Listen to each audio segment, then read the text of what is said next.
Being transgender is incidental to the way a person is born.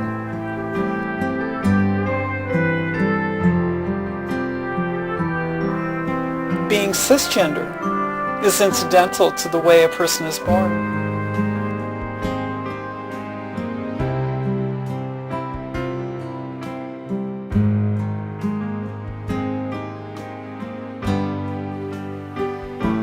Each person has a gender.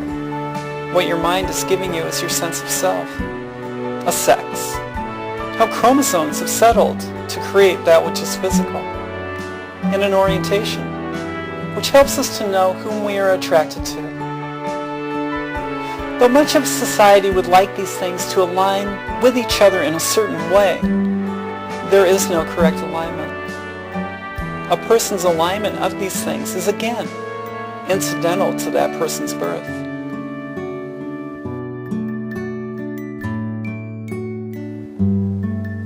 For an individual that is transgender, a byproduct of that is called gender dysphoria.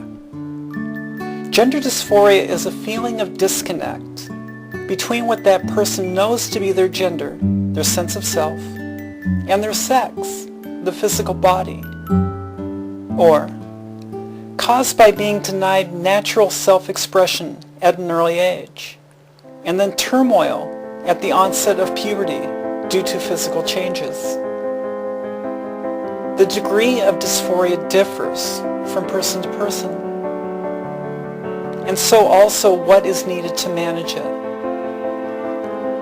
But if left unmanaged, the damage caused to the person continues to increase, and so too the amount of healing that needs to be done in order to restore the sense of self to a healthy state.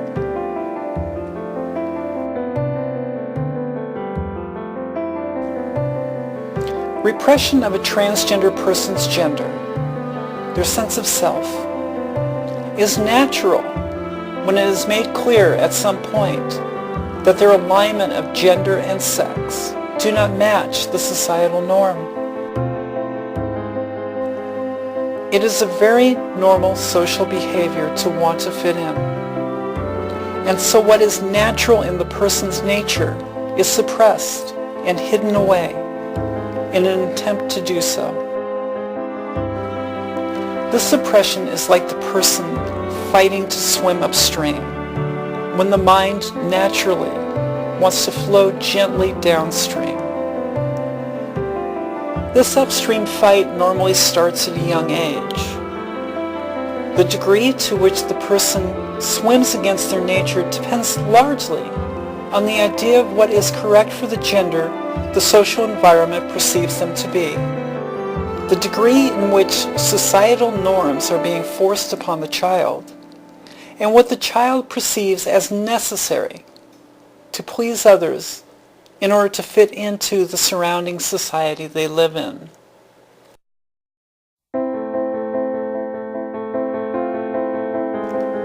The amount of repression necessary to hide the true nature normally increases as the person gets older, since the societal differences between what is seen as the only two accepted alignments of sex and gender grow wider.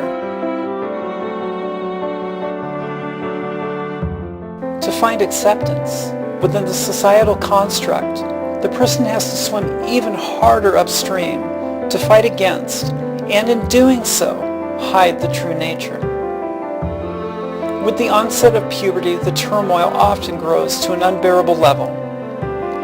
The individual commonly perceives these physical changes in a very negative light, and it is not uncommon for severe depression to set in, up to and including suicidal ideations, in which some cases is acted upon, sadly in some cases effectively.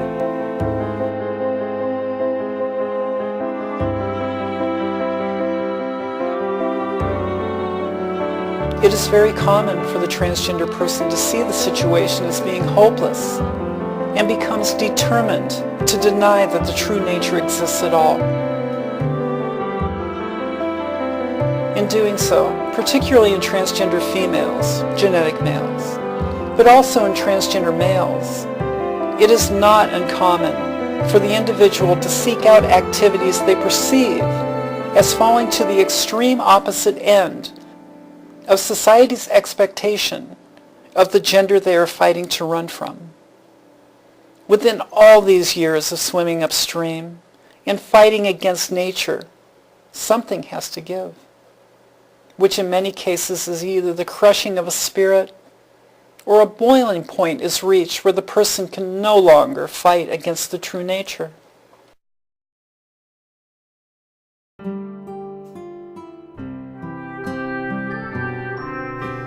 Regardless of the point within this process that the person starts to come to terms with the reality of it, the best first step is therapy. When they have acknowledged themselves and or someone else, some sort of coming out, they need help. Seeking therapy is the start to the healing of the damage caused to the psyche within all the swimming upstream and against the person's natural tendencies.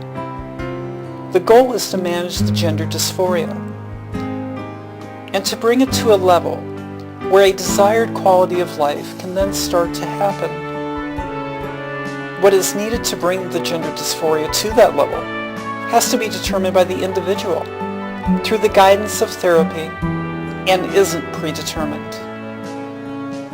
Hormone replacement therapy and or different surgeries are options, but do not need to be seen as the only option. The healing cannot take place in a vacuum. A support structure outside the individual and aside from therapy needs to be established in order for that person to gain validation for the feelings that are now coming out. To this point, the person has felt as if they were wrong in being who they are, and that support structure is vital to establishing within them the sense that this is not the case.